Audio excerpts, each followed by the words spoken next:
సొంత నియోజకవర్గం మీద సీఎంకు పట్టు లేదు, కానీ రేవంత్ రెడ్డి ప్రభుత్వం 5 ఏళ్లు అధికారంలో ఉండాలి.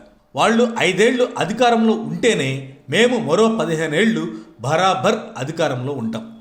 ఇవి మేము అంటున్న మాటలు కాదండి. బీఆర్ఎస్ యువ నాయకుడు కేటీఆర్ అన్న మాటలే ఇవి. ఒక్కసారి వారు ఏమన్నారో చూద్దాం పారి. గులాబీ దళపతి తనయుడు బీఆర్ఎస్ వర్కింగ్ ప్రెసిడెంట్ యువ నాయకుడు కేటీఆర్ ఎన్డీటీవీతో ఫేస్ టు ఫేస్లో మాట్లాడుతూ సొంత నియోజకవర్గం మీద కూడా పొట్టులేని నువ్వు అసలు ఏం ముఖ్యమంత్రి అని ప్రశ్నించారు. రేవంత్ రెడ్డి ప్రభుత్వం 5 ఏళ్లు అధికారంలో ఉండాలని నేను కోరుకుంటున్నానని అన్నారు. బీఆర్ఎస్ అధినేత కేసీఆర్ అధికారంలోకి వచ్చాక భూముల ధరలు అమాంతంగా పెరిగాయి.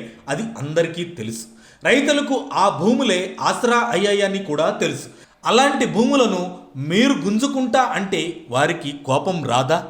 పదవి పోయింది, అధికారం చేతిలో లేదని నాకు ఎలాంటి ఆలోచన లేదు, ఏ విధమైన ఫ్రస్ట్రేషన్ అసలే లేదు.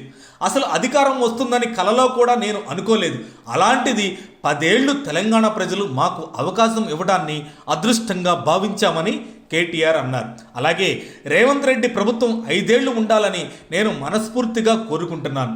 వాళ్ళు పూర్తిగా 5 ఏళ్ల కాలం అధికారంలో ఉంటేనే కదా మళ్ళీ బీఆర్ఎస్ పార్టీ 15 ఏళ్ల పాటు అధికారంలో ఉండేది అని అన్నారు.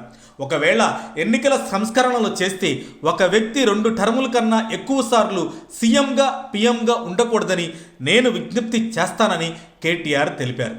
అలాగే తెలంగాణ రాష్ట్రంలో ఇప్పుడు మార్పు వచ్చింది, కానీ అది మంచి మార్పు కాకుండా ప్రజలను ఇబ్బంది పెట్టే మార్పు అయ్యిందని కేటీఆర్ అన్నారు.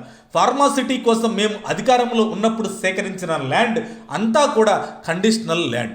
ఆ భూమిని వేరే అవసరాలకు వాడడానికి కూడా వీలు లేదు. కానీ సీఎం రేవంత్ రెడ్డి అందరినీ తప్పుదోవ పట్టించినట్లు ఆఖరికి హైకోర్టును కూడా తప్పుదోవ పట్టిస్తున్నాడు. బయట రద్దయిందని కోర్టులో ఫార్మాసిటీ ఉందంటాడు రేవంత్ రెడ్డి.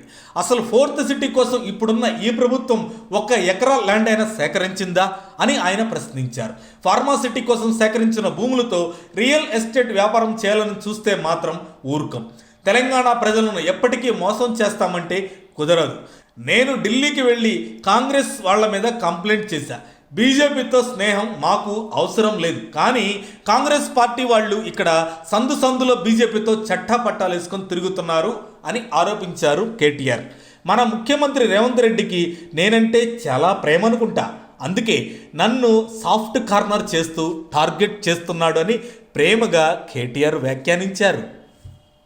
మరిన్ని అప్డేట్స్ కోసం మా కాయ్ టీవీని సబ్స్క్రైబ్ చేసుకోండి. మా వీడియో కనుక మీకు నచ్చినట్లయితే లైక్ చేయండి, షేర్ చేయండి. మీ విలువైన అభిప్రాయాలను కామెంట్ బాక్స్లో తెలియజేయండి.